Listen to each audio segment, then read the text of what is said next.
जिस ATM card को तुम सिर्फ पैसे निकालने का जरिया समझते हो, वही कार्ड तुम्हारे मरने के बाद तुम्हारे परिवार की जिंदगी का आखिरी सहारा बन सकता है। लेकिन अफसोस की बात यह है कि इस देश में करोड़ों लोगों को इस बात की भनक तक नहीं होती, क्योंकि बैंक और सिस्टम इसे कभी भी जनता के सामने खुलकर नहीं बताते। सच्चाई ये है कि लगभग हर बैंक के डेबिट कार्ड के साथ पहले से ही एक एक्सीडेंटल बीमा जुड़ा होता है, जो 50,000 से लेकर 10 लाख तक का हो सकता है। और अगर कार्ड धारक की किसी दुर्घटना में मौत हो जाए तो वो रकम उसके परिवार को मिलनी चाहिए, कानूनन मिलनी चाहिए। लेकिन साजिश इतनी खामोश है कि लोगों को पता ही नहीं चलने दिया जाता कि उनके पास जो कार्ड है वो सिर्फ ट्रांजैक्शन का जरिया नहीं, एक जीवन बीमा की चाबी है। अगर कोई आदमी हादसे में मारा गया और उसके कार्ड से पिछले 3 महीनों में कोई एक भी ट्रांजैक्शन हुआ था, तो उसके घर वालों को बैंक से बीमा क्लेम मिल सकता है। जैसे स्टेट बैंक के रुपए गोल्ड कार्ड पर 2 लाख का बीमा मिलता है, सिग्नेचर कार्ड पर यह रकम 10 लाख तक पहुंच जाती है। HDFC और कोटक जैसे बैंकों के रुपए कार्ड भी 5 लाख तक का कवरेज देते हैं। मगर ये सब तब मिलेगा जब आपको इसकी जानकारी हो और आप समय पर दावा कर सको, वरना बैंक तो चुप रहता है और सिस्टम उसी खामोशी में तुम्हारा हक निगल जाता है।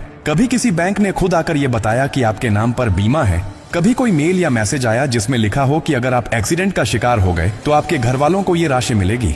नहीं आया, क्योंकि वो जानते हैं कि अगर आप जागरूक हुए तो उन्हें देना पड़ेगा और अगर आप चुप रहे तो बच जाएगा। इसलिए अब वक्त है खामोशी तोड़ने का। अगर आपके पास रुपए कार्ड है तो आज ही बैंक में जाकर पता कीजिए कि उसमें क्या बीमा है, कितनी रकम कवर होती है और क्या शर्तें हैं। अपने कार्ड से छोटे मोटे लेन देन करते रहिए ताकि बीमा एक्टिव रहे। और अगर आपके किसी परिचित की हाल ही में किसी हादसे में जान गई है तो उनके परिवार को ये जानकारी दीजिए ताकि वो बैंक से अपना अधिकार पा सकें। एक पोस्टमार्टम रिपोर्ट, मृत्यु प्रमाण पत्र, FIR और कार्ड की डिटेल्स के साथ वो बीमा क्लेम कर सकते हैं। ये उनका हक है, कोई एहसान नहीं।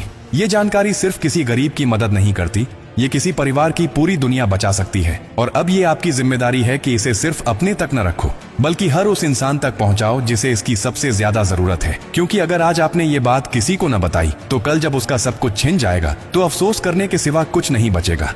अगर आपको ये जानकारी जरा भी काम की लगी हो तो इसे दिल से शेयर कीजिए, ताकि अगली बार जब कोई तुम्हारा हक छीनने आए तो तुम अकेले ना हो। तुम्हारे साथ तुम्हारा हौसला, तुम्हारा अधिकार और तुम्हारी आवाज हो।